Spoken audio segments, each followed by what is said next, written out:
there. Hello guys and welcome back to my channel. My name is Ayanda Pamuza, and if this is your first time joining us, you're most definitely welcome. Please do not forget to subscribe, hit the notification bell, and give this video a huge thumbs up.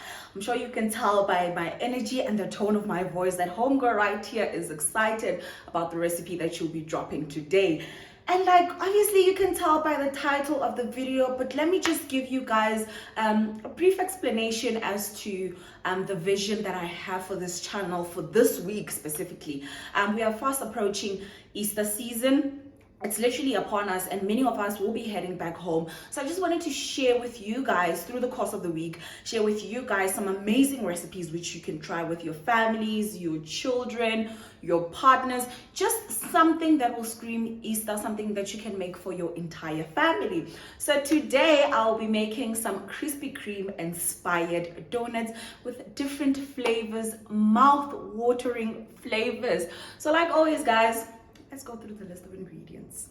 So on today's list of ingredients, the first thing that we have is the most important thing, which is flour. This is 4 cups of flour. I'll write the measurements in the description box. This is 4 cups of cake flour. Cake flour, do not come with your self-raising shandies. And over here we have 6 tablespoons of white sugar. Over here we have 2 large eggs. Over here we have warm milk. This is 250 liters of warm milk and some nutmeg. And over here we have 4 teaspoons of yeast, instant yeast. And over here we have 100 grams of melted butter. So to get started, we are just going to make sure that our yeast is activated. We are going to activate our yeast right now. So just take your warm milk and a tablespoon of sugar. Oops, that goes in there. Just mix it. I think I might add a tiny bit more. Just mix it. And then our yeast goes in. Now this is to ensure that we activate our yeast before using it. So we're just gonna let this sit for it to activate for about 3 to 5 minutes. And in the meantime, let us work on our dough. So now for our dry ingredients, we are just going to go ahead with the 4 cups of flour. I've pre-sifted this flour. You can sift yours to get rid of any lumps. Perfect. Then we are going to go in with the sugar, all of it. I think if you watch my videos, you will notice that I like using my hands a lot. That is because it allows me to feel the texture of whatever it is that I'm making. So now we are going to go ahead and add our beautiful nutmeg. If you do not have nutmeg, you can use allspice or a little bit of cinnamon. This will give it that nice earthy flavor when you're biting into it. So about a pinch should be enough. And now we start to mix our wet ingredients. And this is how we know that our yeast is ready. See that foamy part on top? I'm not sure if my cell phone is focusing right, but this is just that foaminess on top. That is what we are looking for. So let me just set this aside and then just go ahead and add in the butter. Mix it all in and then start cracking the eggs. So in goes 1 egg and the other, and then just mix everything until everything is just fully incorporated. All the eggs, the yolk is bitten before we mix in to our dry ingredients.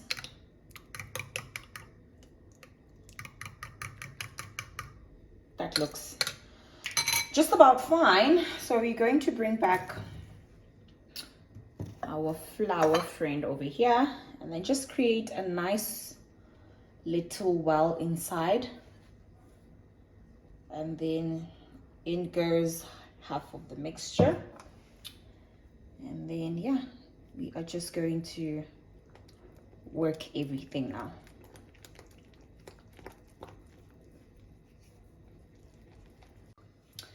And then the other half, and still try to just gently fold all the ingredients and make sure that everything is fully incorporated before we start doing my least favorite part, which is kneading. So just slightly bring all the ingredients, and then we're going to dump this into a pre-cleaned surface and start the kneading process. So this is what our dough looks like. It's very, very sticky, and we're just going to dump it onto a work surface and start kneading it for about 7 to 12 minutes. Now, to begin with the kneading process, you're just going to take a little bit of flour, and this is to make sure that your dough does not stick to your work surface. Once that is done, you are going to dump the entire dough onto your work surface. At this point, your dough is going to be very, very sticky. It's going to stick to your hands. It's going to stick to the work surface. But another thing that I would like to mention to you guys is that please do not add extra flour onto the work surface once it becomes sticky, because you are just going to make your dough a lot more harder, because that flour that's onto the work surface actually incorporates into your dough. So what I highly recommend is for you guys to use olive oil or whatever oil it is that you have. If it becomes sticky, just spread a little bit of oil onto your work surface, and trust me, it'll do the magic. So this is my dough after kneading for about 12 minutes. I'm just nicely shaping it, and the reason why I'm touching it is because when it bounces back, that's how I know that all the gluten has developed in my dough and it's ready to start the proofing process. So the next thing I'm going to do is just to slightly coat my bowl with a little bit of some olive oil and place the dough in there for it to rise for about 30 minutes. So once all that is done, we are just going to go ahead and cover our little bad boy over here. And this is going to rise in a warm environment for about 30 to 45 minutes, or until it has doubled in size. And we'll see this after, well, technically it will be now for you guys, but if you're making it, you're going to have to wait for that 30 to 45 minutes. So see what it looks like, and we're just going to place that. I'm going to place mine outside because it's quite sunny today. And yeah, I'll see it after 45 minutes.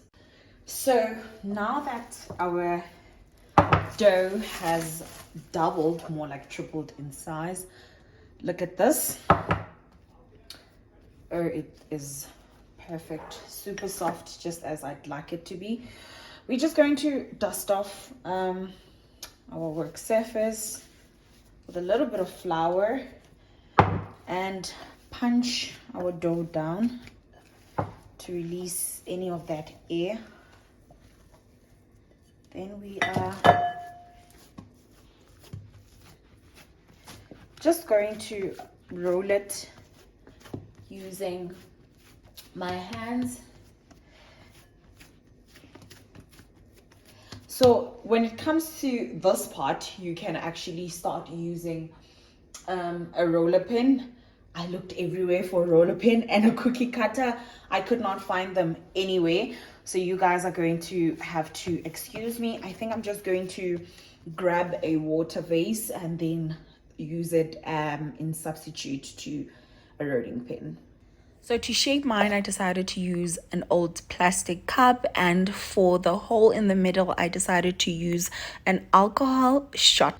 So to make this a little bit more exciting, before frying, there are 3 that I've decided I'm going to not cut them and make the donut hole, Rather, what I'm going to do is stuff them with some chocolate. So after frying, when I open them up, they're going to be nice and gooey. So over here I have white chocolate and I have milk chocolate. This is baking chocolate. Make sure that you do not use the Cadbury one that we normally use. So I'm just going to grab a dough and fill it in with 2 of these, and then just let me put that aside. Just nicely work that.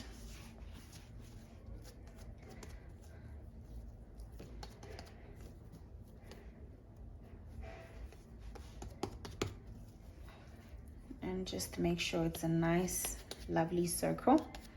So there we go. Okay, quick update. We are on to the second batch, and the first one did not come out as planned. And the reason for that is because the heat of the oil was way too low. So like the oil just penetrated through. I'm not sure if that's the right terminology, but it was just soaking in oil.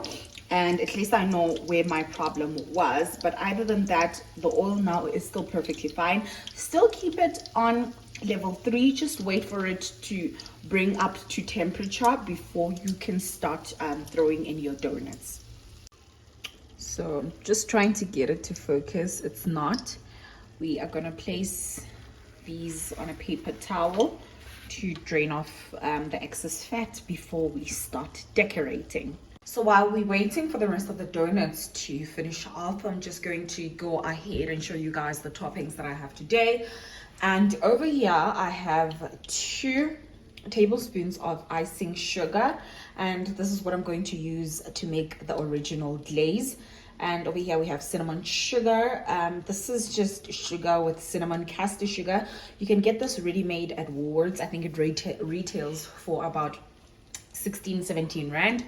And over here we have crushed biscuits. This is yet some more biscuits. This is white baking chocolate.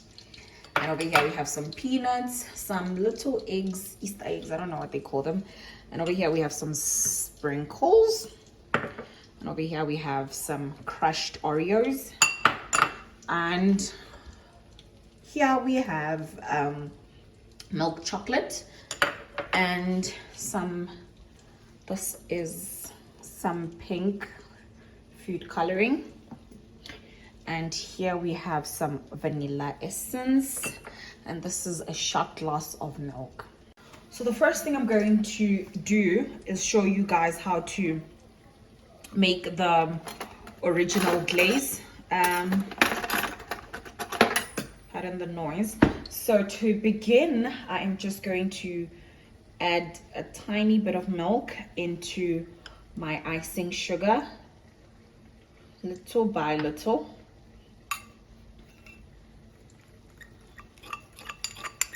That looks perfect. Seems like I've added the right amount.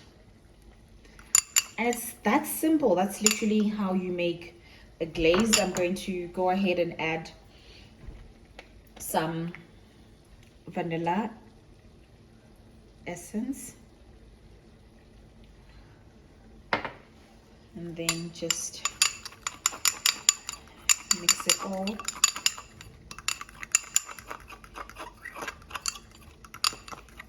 And just like that, we have our glaze. You can add a little bit more milk depending on the type of consistency that you're. Now comes the fun part. This is the part where all mothers out there can include their children. So we're just going to go ahead. I'm going to start with the one that's just fresh out of the oil. So the hot one, just pop it in the cinnamon sugar. Just going to twirl it like that. Perfect. And then we have our cinnamon sugar. And the second one I am going to do, I'm just going to go ahead and do the original glaze.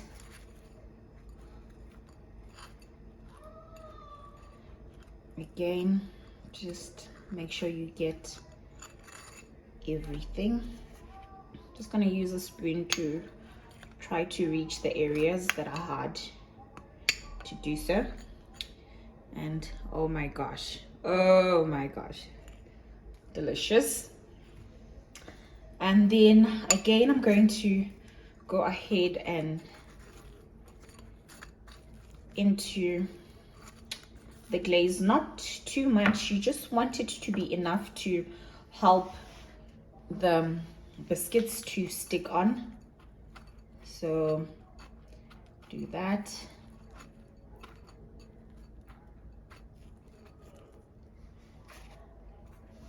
Just sprinkle a little bit on top. And yeah, let's go ahead and decorate the rest. So for this one, it's going to be a death by chocolate. So I'm going to dip it into the chocolate like so. Lay it down. I just had to. And then some Oreo cookies.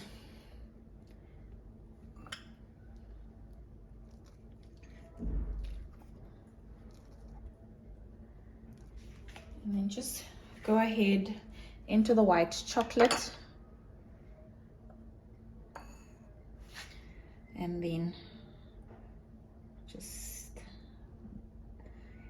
that's amazing. So there we go. That's donut number 4. So we have the cinnamon sugar, original glazed, some biscuits, and some death by chocolate. And yeah, just decorate it whichever way your heart desires. So I think for this one, I'm going to go into the white chocolate. Oh, the spoon is disturbing my peace, sister. Into the white chocolate.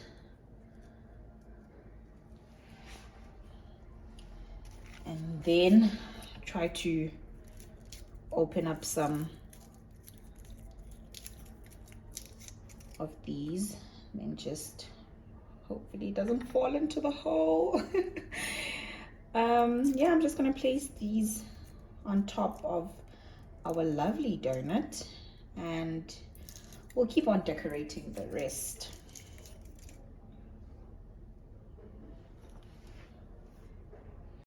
And for this one, I'm just going to go into the chocolate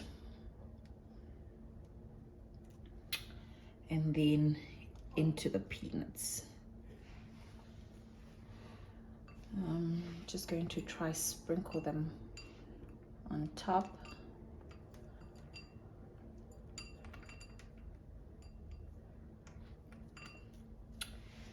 And just like that, we have 6 flavors and 5 more to go. Now this is also channeling my inner creativity.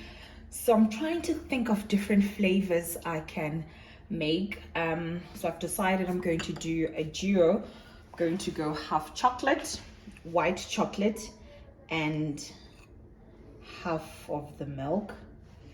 And just try to do like a marble effect. So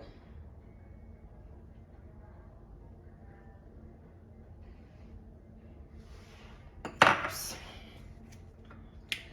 This is a very dirty job. So I'm just gonna grab one of these donuts and hoping this comes out right. Well, it's not the prettiest out of all of them, but it does have that marble effect. So I'm gonna dunk this one into the chocolate. These are very, very, very soft. Surprisingly more soft than I thought. So I'm just gonna sprinkle some sprinkles all over.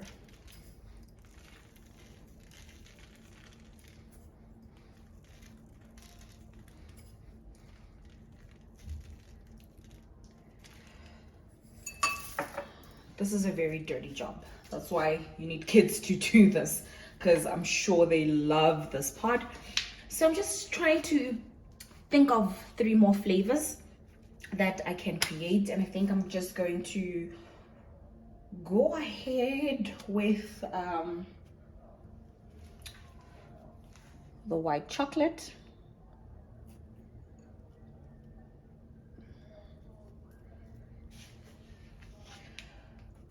Okay, let me try to clear some space over here so that you guys can see what is going on. So with the mess that I've created, I'm gonna try and just do 2 more flavors and see. So I'm just gonna do a line over there, a line over here.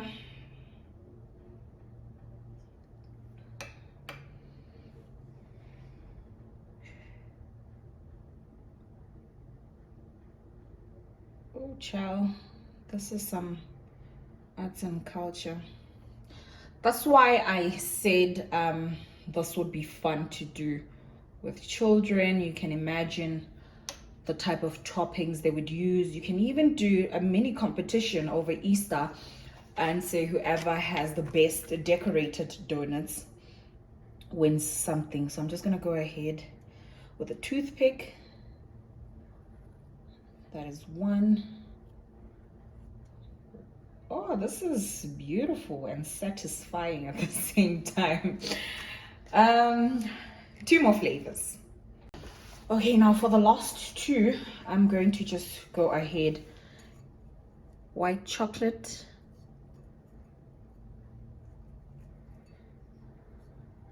Let that drip. Oreos.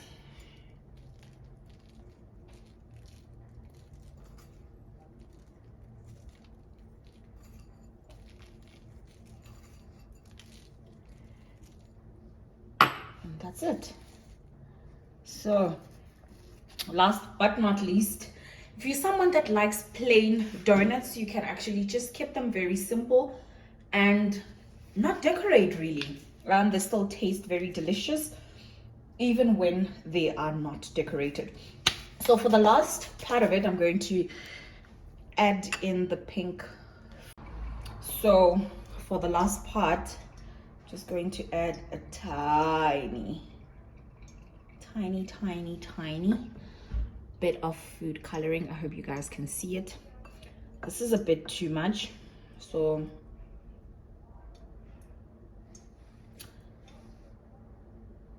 hopefully that does. It might clump up because of the water. Oh, it actually didn't. Well, it's starting to clump up. When it does this, do not worry. All you need to do is just pop it in the microwave for a bit more seconds until you get your desired consistency. So this is what I was speaking about. I'm gonna pop this in the microwave 30 more seconds and we're gonna be good. So I decided, instead of popping it into the microwave, to just add a little bit more milk, and it actually helped.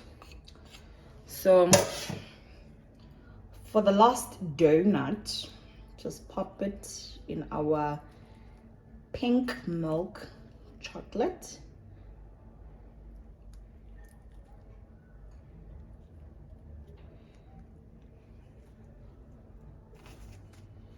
Put that down and sprinkle it with some sprinkles.